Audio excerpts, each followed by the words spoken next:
Hello, hello, hello. Ladies and gentlemen, for you guys that don't know who I am, my name is Shook. I make NBA DFS content. All these videos go over to a subreddit. I'll have that link down below. If you ever need to get a hold of me privately, you can get a hold of me on X right here. I will also have this linked down below. And if you're looking for more in-depth content like sportsbook plays, player pools, cores, I'll have my Discord link down below as well. Alright, did my voice sound funny when I started this video? I swear it sounded funny. One lineup cashed yesterday, one lineup did not, so that's going to be a loss on the day. Cam Whitmore, I fell for the trap. I don't know what I was doing. The coach just absolutely hates him. Like, we've seen this pattern day in, day out when the Wizards are thin and they just don't play in big minutes. Bad play, in my opinion, that I made here, so that's what absolutely killed me. Also, another thing I did in GPPs, because I felt like this lineup would be pretty chalky, is I played De'Aaron Fox over Anthony Edwards. That obviously did not work out well. Anthony Edwards had like 15 fantasy points in overtime. Like, it was looking fine until the overtime. Like, they were scoring similar. And then Ant just, like, absolutely shattered the overtime. And then obviously I ate the chalk with, like, Bagley, Champagny. Jaylen Brown was my favorite spin up on the board.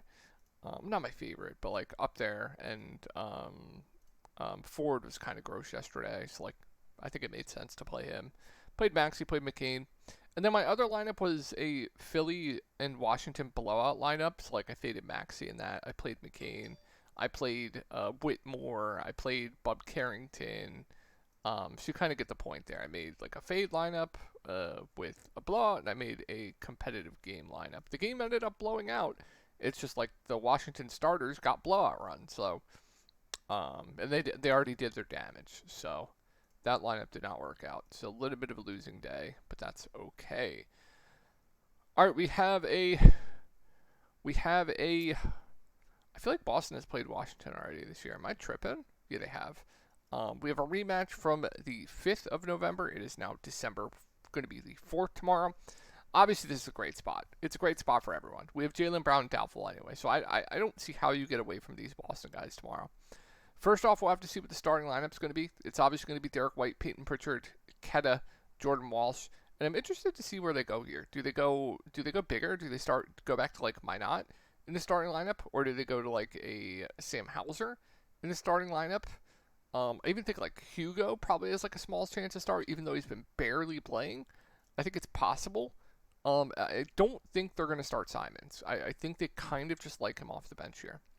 But like I think Derek White at 7.5K looks phenomenal to me. I know he's been absolutely awful. Finally had a decent game last game, fantasy points wise. Had a really good game in a terrible matchup up against Detroit. But other than that, man, he has not been the same Derek White that we know from like years prior. Even playing alongside Jason Tatum, he's been worse fantasy point per minute this year than last playing alongside Tatum, which is just wild to me.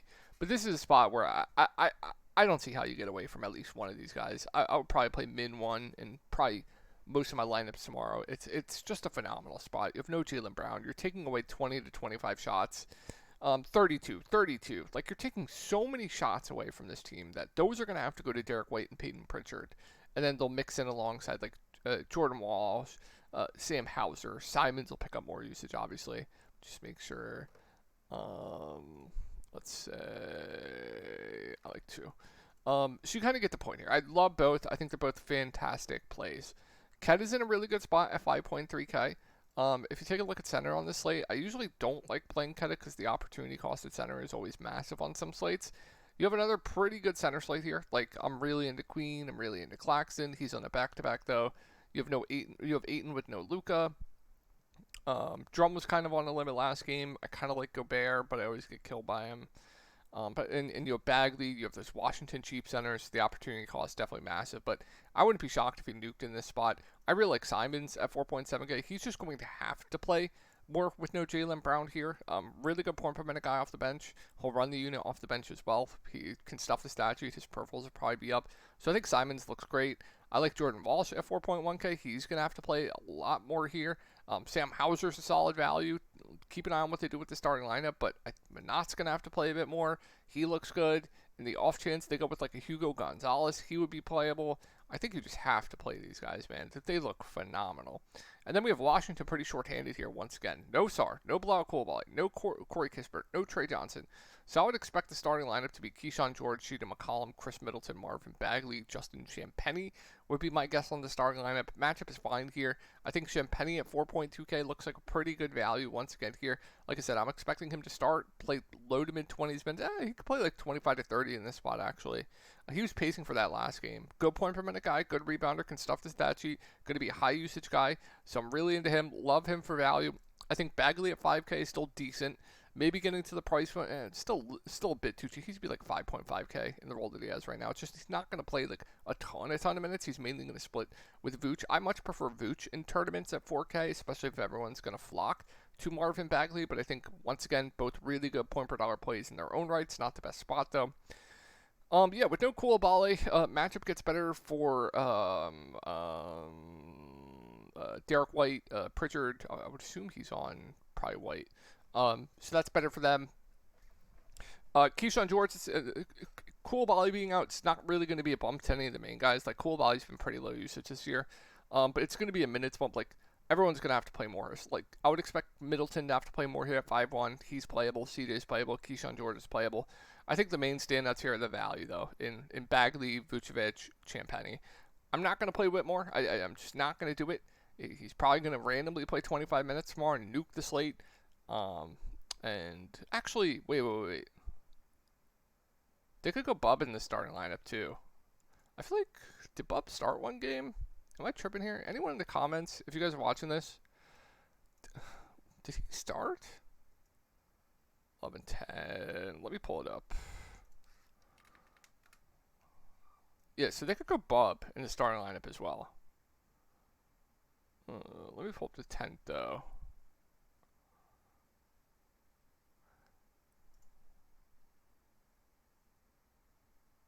Trey Johnson. Trey was in.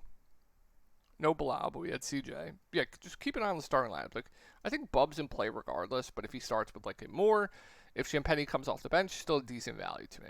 If he starts, a lot better, obviously. Please play. Please, for the love of God, play. Jimmy Butler listed as questionable. Jonathan Kuminga also listed as questionable. He's on a minutes limit anyway. Al Horford listed as questionable. Quentin Post listed as questionable. I am begging for these guys to play. I am on my knees begging for them to play. All right, so if all these guys are out, the main bumps, if Butler, Kuminga, and the bigs are out, the main bumps here are going to be Trayce Jackson-Davis, probably. Oh, he's questionable too. So, like, I would assume one of the bigs play. Moses Moody, Buddy Hield, Gary Payton. I don't think Richard's going to get a massive bump. I don't like playing Draymond Green without Steph Curry, so I think those guys would be the guys with the massive bumps here. Gary Payton at 4.2K is going to have to play a bit more. Played 27 minutes last game. Jimmy Butler did not play in the second half, so I would expect him to be out tomorrow. I like him for value. Just always know Steve Kerr is an absolute troll. Buddy Hield always has a massive ceiling. Just keep an eye on what the starting lineup is going to be here. Steve Kerr can always troll. What else? Moody's fine at 5.3K. Draymond, like I said, I don't like playing without Steph Curry. And then, yeah, Butler and coming out, it's just going to be the Brandon Podziemski show. So he would look really solid to me. Like I said, I like Gary Payton. I like Buddy Hield. Moody is playable. I'll let people chase Will Richard. Or not chase, but I'll let people play chalk Will Richard. I'd rather just go to the lower-owned options. And I think that's it. Just who knows what the starting lineup's going to be. Who knows what Kerr is going to do.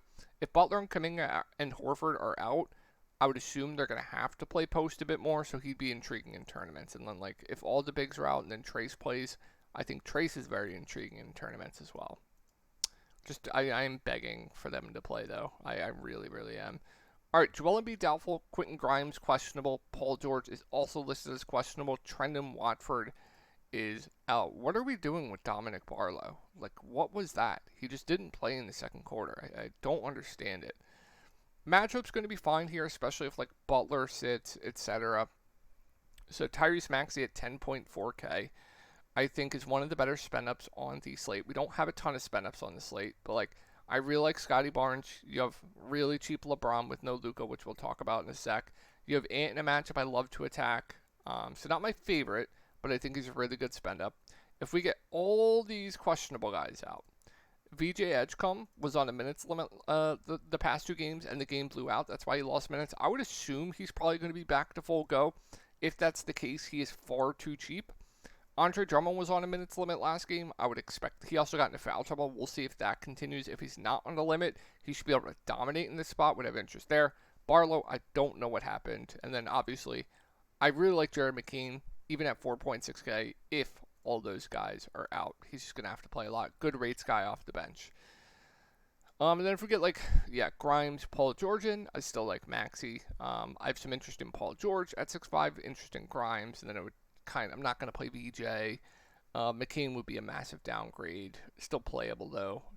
And if all the guys are out, Justin Edwards is fine, for sure.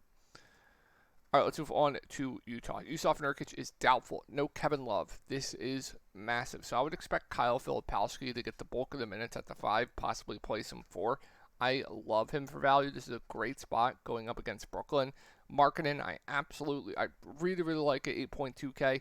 Keontae George, I don't love. The Nets always love to double lead guards, so they're probably going to double Keontae George here. I much prefer Markkanen.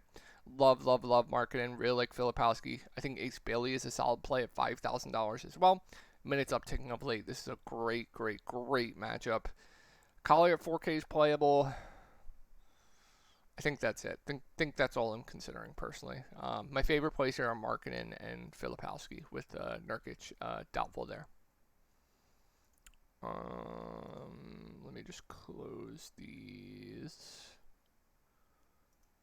All right, let's move on to the Brooklyn side. They're on a back-to-back tonight, so maybe we get some shenanigans. I would expect everyone in, though. Claxton, one of my favorite center plays in the slate. I don't think it's relatively close. I absolutely love him. I absolutely loved him today. Good point per minute guy. They're running a ton of offense through him. Assist numbers are up. Potentials are up. This is the Claxton and Michael Porter Jr. show, and you have a great spot here. So I love Claxton tomorrow. I think he's going to be really popular, though. I think MPJ is great at 8.4K. I prefer Claxton to 6.6K, though. I'm not going to play 5.4K Demon, but I understand if you wanted to do it. And I think Tyrese Martin is a little bit interesting. I actually like Tyrese Martin quite a bit at 4.2K. This matchup sets up perfectly for him, and I think he'll go pretty under the radar tomorrow. So I do like him quite a bit if you wanted like a cheap GPP value that I don't think a ton of people are going to be on. I would assume that man is still going to be out. All right, Lakers, Luka Doncic out, Marcus Smart out. We'll have to see what they do with starters. It's going to be LeBron. It's going to be Austin Reeves. It's going to be Aiden. It's going to be Rui. And then they'll probably just go Gabe Vincent in the starting lineup. If that's the case, Gabe's a good point per dollar value. Just might go a little bit overowned. Not going to be a good rates guy, but definitely solid at 3.8K, playable. Here's the thing with LeBron. With no Luka, obviously he's going to take on a ton of usage. He doesn't have a minutes restriction. He just does not look aggressive, man. But you're taking like 30 shots off the table. So I'm not going to say years prior when we had this situation when LeBron had the team to himself, you would just play LeBron, you would call it a day. I'm not going to say that's the case tomorrow. And that might be a hot take. I just don't like the way he's looked at all. But he's obviously a great play. He's way too cheap for life without Luka. I prefer Austin Reeves for cheaper at 8.3K. And I think the field might too. But I think both look great. Ayton might get hurt with no Luka Doncic, to be honest. I prefer him when LeBron's out, but he's fine. Rui's going to take on more role. He's like a playable last piece in for me. And then, yeah, we went over Gabe. You'll probably get more run for like Laravia as well. All right, let's move on to Toronto. RJ Barrett, Jakob Poeltl are going to be out. So I like CMB. I like Sandro. When was the last time? 26, 29, 12, 26, 29, 12. Hold on. 26, 29, 2. So we can just go to the second. And look what they did for the rotation that game. All right, so you got starters of Emmanuel Quickly, Brandon Ingram, Jacoby Walter, Scotty Barnes. Which was the game Jakob Poeltl missed? 21, 24, 26, 29. 21, 24, 20, So 23rd. This better be it. La-di-da-di-da. I feel like... Yeah, here it is. RJ Barrett, Manuel quickly, Brandon Ingram, Sandro, Scotty Barnes were the starters. So just keep an eye on that. We do have RJ Barrett out as well. All right, so I like the bigs. Sandro, my preferred. As far as spots go, I think is a good Brandon Ingram spot, but I really like Scotty Barnes. I really like Brandon Ingram. I think IQ is a good play. Like I said, I like the bigs. Jacoby Walters playable at 3.7K as well. And then Shed, if you want to throw darts, is fine. All right, this game I have a lot of interest in. Rematch here. They just played, I believe, yesterday. I have the rotation up. Here. This is what happened. Where am I? Okay, I was on Minnesota. Minnesota. So, Julius Randle, he'll play big minutes. He had a letdown game, just weird subs as well. Ant played 47 in double overtime, or single overtime. Dante McDaniels, he got his minutes trolled as well a little bit. I think it was because Nas was having a really good game. I think normally you're going to get normal minutes. Rudy Gobert had a great game in this spot. I have interest once again here. I'll probably play him, and he's probably going to bust. I love Anthony Edwards at 9.6, one of the better spend-ups to me. I also love Julius Randle at 8.3K. Nas is playable. He'll probably be chalk tomorrow. I prefer McDaniels and GPPs. Dante's playable. Like, I'm not like running out of my way to roster these guys, but I think they will. All these guys, including Dante, Nas, Rudy Gobert, Julius Randle, and are definitely going to be popular tomorrow for sure. And last game we had same situation here. We had Trey in, no Zion, no Herb Jones, no Missy. So we got the Queen start. He played 38 minutes in overtime. Fears 33. Trey Murphy had a massive game. Sadiq Bey playing a ton of minutes. McGowan's got the start. And you saw more Hawkins off of the bench. A little bit more Hawkins. Played 22 minutes. So Trey Murphy, not the best spot, but obviously has a massive ceiling in this spot, so I wouldn't keep him out of your play pool. Definitely a good play. I think the best play to me, once again here, is going to be Queen. I just think he has to play a bit more with no Missy, so I really, really like Derek Queen. In tournaments tomorrow, he is going to be very highly owned. I suspect I prefer him to Bay. Fears I don't love at 5.9K. I don't love McGowan's, and I don't love Alvarado. So I think that's going to do it for the slate. I hope you guys all had a fantastic day, and I will talk to you on the next video.